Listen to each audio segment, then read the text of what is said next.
I'll never slow up, no I don't take shit. I got no love for the fakeness. If you wanna play tough and wanna hate this, I'll always show up. I don't ever slow up, no I don't take shit. I got no love for the fakeness. If you wanna play tough and wanna hate this, I'll always show up and make a statement. I don't ever slow up, no I don't take shit. I got no love for the fakeness. If you wanna play tough and wanna hate this, I'll always show up and make a statement. Everything I do so instinctive and so passionate. Every word I move so descriptive like an adjective. I got a vendetta against people who patented being negative when you should be getting after it.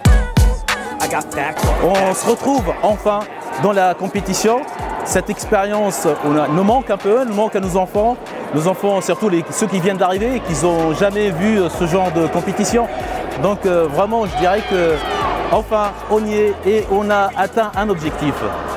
C'est un message à passer aux autres pour les encourager et les pousser à participer dans les compétitions. C'est les Minimes, c'est la première vraiment gros tournoi. Ils ont fait des Open labellisés, mais pour eux, ils ont été victimes un peu aussi du Covid. Donc, mais bon, ils ont toujours été là, assidus à l'entraînement. On a fait des cours en plein air pendant la période où on a été fermé pendant 1 an et demi. Donc les gamins, ils ont toujours été là et je remercie même les parents, tout ça, toute la dynamique. Le message, c'est la prépa avant les cadets et déjà leur donner une base sur l'assiduité, sur la préparation, déjà avoir un peu une optique sur le haut niveau. On est tributaire de la dynamique des parents, de beaucoup de choses. Mais après, c'est toujours pareil, ça fait partie d'un état d'esprit. Donc si les gamins jouent le jeu, les parents jouent le jeu, nous on a les structures qui vont avec et donc on peut les monter à plus haut niveau.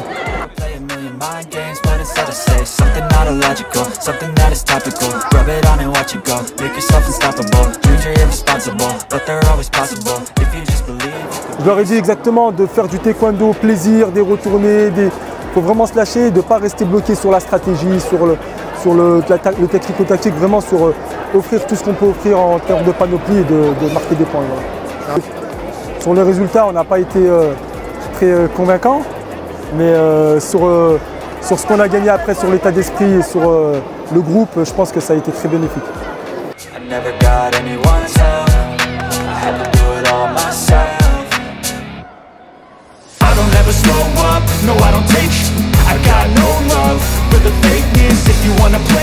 Mais on reste des êtres humains aussi. On a envie de gagner, hein, mais bon, il faut accepter la défaite comme on accepte la victoire. Ils ont 12 ans, 13 ans, donc ils sont encore très très jeunes. Il y a eu 2 ans pratiquement d'arrêt, il y en a, ils étaient benjamins. Donc ils passent de benjamin à cadet sans avoir fait de compétition. Donc pour eux, c'est plus un pas, c'est un bond qu'ils ont dû faire. Donc c'est très compliqué pour eux. Donc ils étaient là, ils sont quand même venus, ils ont montré ce qu'ils savaient faire, même si c'était compliqué, mais ils n'ont pas lâché l'affaire, ils n'ont pas abandonné. Et c'est ce qu'on regarde, c'est voir aussi leur abnégation sur le combat et où est-ce qu'ils veulent aller et où est-ce qu'on peut travailler dans le mental. Donc ça, c'est, si on ne travaille pas dans la victoire, au moins on travaille autre chose, le mental, la cohésion, le groupe, c'est l'essentiel. Voilà, et même si on a gagné, on ne rentre pas avec la fleur au fusil parce qu'on sera toujours la remise en question et tout, c'est ce qui fait le champion. For the fakeness, if you